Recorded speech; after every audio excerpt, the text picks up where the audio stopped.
রনি, টানা বৃষ্টিতে চট্টগ্রামের বন্যা পরিস্থিতি কেমন দেখছেন?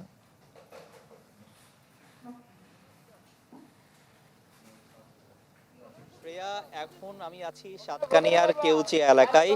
এখানে যদি আমি আপনাকে একটু দেখানোর চেষ্টা করি, আমার পেছনে সেই পেছনে মানুষজন যারা দেখছেন, এটি একটি সড়ক, যে আশেপাশে অনেকগুলো ঘর রয়েছে সেগুলো কিন্তু আসলে একেবারেই সেখানে পানি ঢুকে গেছে। এখন যারা চলাচল করছেন এখানে তারা কিন্তু অনেক কেউ কেউ বুক সমান পানিতে, যত দূর যাচ্ছে তত বুক সমান পানিতে আসলে চলাচল করতে হচ্ছে। মানুষের খুব কষ্টে আছেন এখানে।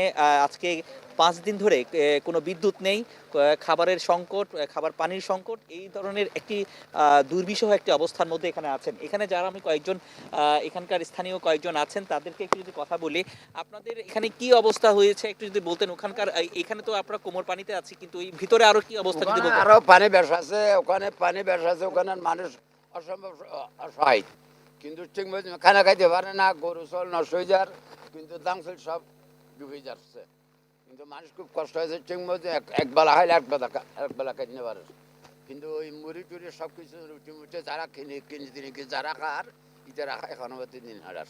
আচ্ছা, কতদিন ধরে এই অবস্থা? আজকে 5 দিন। আপনারা 5 দিন ধরে এখানের মধ্যে চলাচল কিভাবে করছেন এখানে? আরা তো করো তুন মোটে আজি সকালে তুলে তো হনরকম বাইরে গিয়ে 3-4 দিন ধরে না মোর ঘরের চাদরও নিয়ে বই থাকি। আচ্ছা, শ্রেয়া উনি বলছেন যে আজকে ইনি 3-4 দিন ধরে যে ছাদের উপরে তারা আসলে অবস্থান নিয়েছেন।